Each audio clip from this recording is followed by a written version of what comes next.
Jika kita berbicara asal-usul bangsa Nusantara ataupun suku-suku yang mendiami Nusantara, terasa hambar agaknya jika kita tidak menyinggung tentang suku Bugis.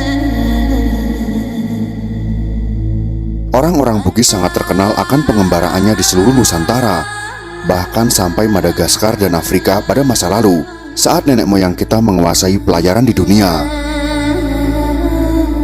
Bagaimanakah asal-usul dan sejarah suku Bugis? Mari kita simak ulasannya dalam video berikut ini.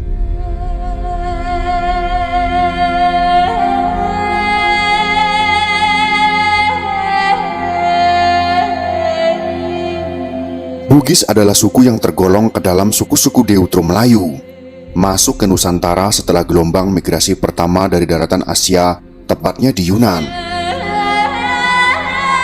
Kata Bugis berasal dari kata Tougi, yang berarti orang Bugis. Penamaan Ugi merujuk pada raja pertama kerajaan Cina yang terdapat di Pamana, Kabupaten Wajo saat ini, yaitu Lhasa Tumpugi.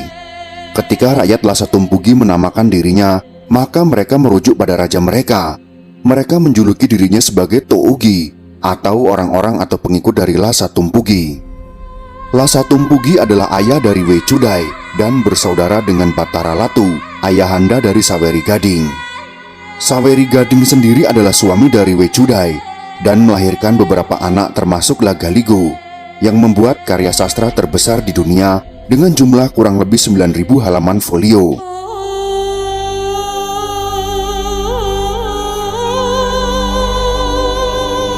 Saweri Gading Opunaware, atau yang dipertuan di Ware, adalah kisah yang tertuang dalam karya sastra I Lagaligo dalam tradisi masyarakat Bugis. Kisah Saweri Gading juga dikenal dalam tradisi masyarakat Luwuk, Kaili, Gorontalo, dan beberapa tradisi lain di Sulawesi seperti Buton. Komunitas ini berkembang dan membentuk beberapa kerajaan. Masyarakat ini kemudian mengembangkan kebudayaan, bahasa, aksara, dan pemerintahan mereka sendiri. Beberapa kerajaan Bugis klasik antara lain Luwu, Bone, Wajo, Sopeng, Supa, Sawito, Sidenreng, dan Rapang. Meski tersebar dan membentuk suku Bugis, tapi proses pernikahan menyebabkan adanya pertalian darah dengan Makassar dan Mandar. Saat ini orang Bugis tersebar dalam beberapa kabupaten, yaitu Luwu, Bone, Wajo, Sopeng, Sidrap, Pinrang, Sinjai, dan Baru. Daerah peralihan antara Bugis dengan Makassar adalah Bulukumba, Sinjai, Maros, dan Pangkajene Kepulauan. Masa Kerajaan Bone.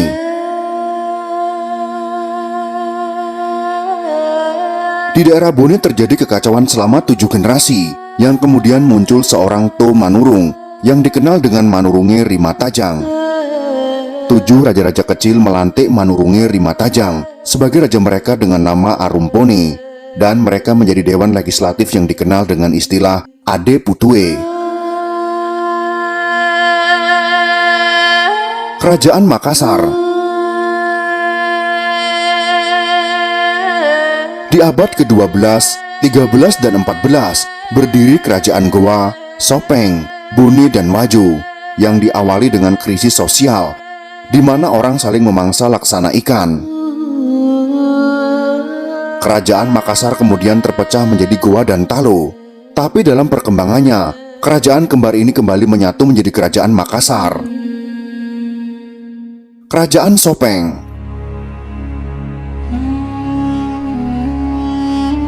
Di saat terjadi kekacauan, di Sopeng muncul 2 orang To Manurung. Pertama, seorang wanita yang dikenal dengan nama Manurunge Rigoarie, yang kemudian memerintah Sopeng Riaja. Dan kedua, seorang laki-laki yang bernama Latemamala Manurunge Ri Sekanyili yang memerintah di Sopeng Rilau. Akhirnya 2 kerajaan kembar ini menjadi kerajaan Sopeng. Sementara kerajaan Wajo berasal dari komune-komune dari berbagai arah, yang berkumpul di sekitar danau Lampu Lungeng yang dipimpin seorang yang memiliki kemampuan supranatural yang disebut dengan Puange Rilampulung. Sepeninggal beliau, komuni tersebut berpindah ke Boli yang dipimpin oleh seorang yang juga memiliki kemampuan supranatural.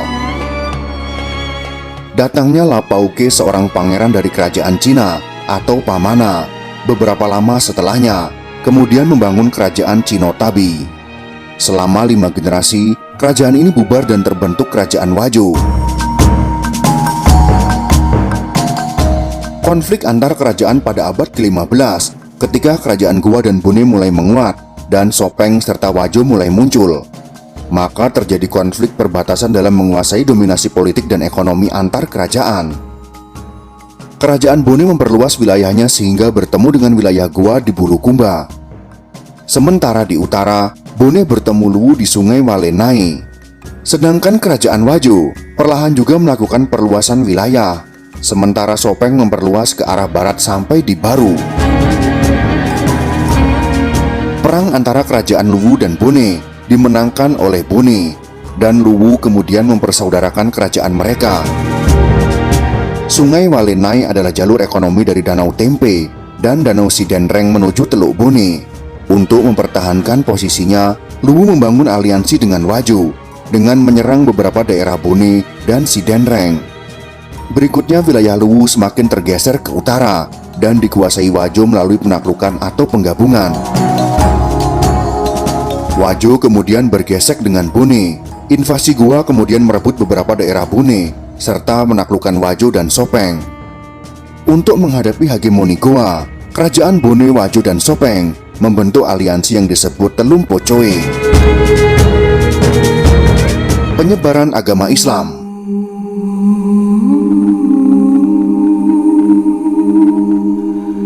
Pada awal abad ke-17, datang penyiar agama Islam dari Minangkabau atas perintah Sultan Iskandar Muda dari Aceh. Mereka itu adalah Abdul Makmur atau Datuk Ribandang yang mengislamkan Gowa dan Talo, Sulaiman atau Datuk Patimang yang menyebarkan Islam di Luwu, dan Nurdin Aryani atau Datuk Ritiro yang menyiarkan Islam di Bulukumba. Kolonialisme Belanda. Pada pertengahan abad ke-17, terjadi persaingan yang tajam antara Gowa dan VOC hingga terjadi beberapa kali pertempuran.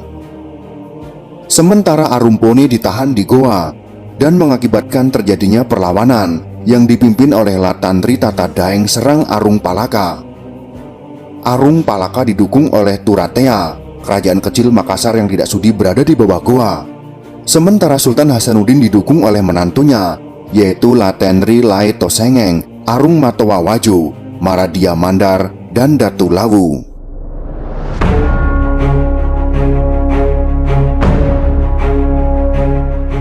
Perang yang dahsyat mengakibatkan benteng Somba Opu luluh lantak. Kekalahan ini mengakibatkan ditandatanganinya perjanjian Bongaya yang sangat merugikan kerajaan Gowa. Pernikahan Lapatau dengan putri Datu Luwu, Datu Sopeng, dan Somba Gowa adalah sebuah proses rekonsiliasi atas konflik di Jazirah Sulawesi Selatan. Setelah itu tidak ada lagi perang yang besar sampai kemudian di tahun 1905 sampai tahun 1906, setelah perlawanan Sultan Husain Karaeng Lembang Parang dan Lapawawoi Karaeng Segeri Arumpone dipadamkan. Maka masyarakat Bugis Makassar baru bisa betul-betul ditaklukkan Belanda. Kosongnya kepemimpinan lokal mengakibatkan Belanda menerbitkan Korte Verklaring, yaitu perjanjian pendek tentang pengangkatan raja sebagai pemulihan kondisi kerajaan yang sempat lowong setelah penaklukan. Kerajaan tidak lagi berdaulat, tapi hanya sekedar perpanjangan tangan kekuasaan pemerintah kolonial Belanda. Sampai kemudian muncul Jepang menggeser Belanda hingga berdirinya NKRI. Masa kemerdekaan. Para raja-raja di Nusantara bersepakat membubarkan kerajaan mereka dan melebur dalam wadah NKRI pada tahun 1950 sampai dengan 1960-an. Indonesia, khususnya Sulawesi Selatan, disibukkan dengan pemberontakan. Pemberontakan ini mengakibatkan banyak orang Bugis meninggalkan kampung halamannya. Seiring dengan arus reformasi, muncullah wacana pemekaran. Daerah Mandar membentuk provinsi baru yaitu Sulawesi Barat. Kabupaten Luwu terpecah 3 daerah tingkat 2, sementara banyak kecamatan dan desa atau kelurahan juga dimekarkan. Orang Bugis dalam perantauan. Kepiawaian suku Bugis Makassar dalam mengarungi samudera cukup dikenal luas, dan wilayah perantauan mereka pun hingga Malaysia, Filipina, Brunei, Thailand, Australia, Madagaskar, dan Afrika Selatan. Bahkan di pinggiran kota Cape Town di Afrika Selatan, terdapat sebuah suburb yang bernama Makassar, sebagai tanda penduduk setempat mengingat tanah asal nenek moyang mereka. Konflik antara kerajaan Bugis dan Makassar serta konflik sesama kerajaan Bugis pada abad ke-16, 17, 18, dan 19 menyebabkan tidak tenangnya daerah Sulawesi Selatan. Hal ini menyebabkan banyaknya orang Bugis bermigrasi terutama di daerah pesisir. Selain itu, budaya merantau juga didorong oleh keinginan akan kemerdekaan. Kebahagiaan dalam tradisi Bugis hanya dapat diraih melalui kemerdekaan. Pada abad ke-17, datanglah seorang pemimpin suku Bugis menghadap Raja Banjar yang berkedudukan di Kayu Tangi atau Martapura untuk diizinkan mendirikan pemukiman di Pagatan Tanah Bumbu. Raja Banjar kemudian memberikan gelar Kapitan Laut Pulo kepadanya yang kemudian menjadi Raja Pagatan. Kini sebagian besar suku Bugis tinggal di daerah pesisir timur Kalimantan Selatan, yaitu di Tanah Bumbu dan Kota Baru. Setelah dikuasainya kerajaan Goa oleh VOC pada pertengahan abad ke-17, banyak perantau Melayu dan Minangkabau yang menduduki jabatan di kerajaan Goa bersama orang Bugis lainnya ikut meninggalkan Sulawesi menuju kerajaan-kerajaan di Tanah Melayu. Di sini mereka turut terlibat dalam perebutan politik kerajaan-kerajaan Melayu.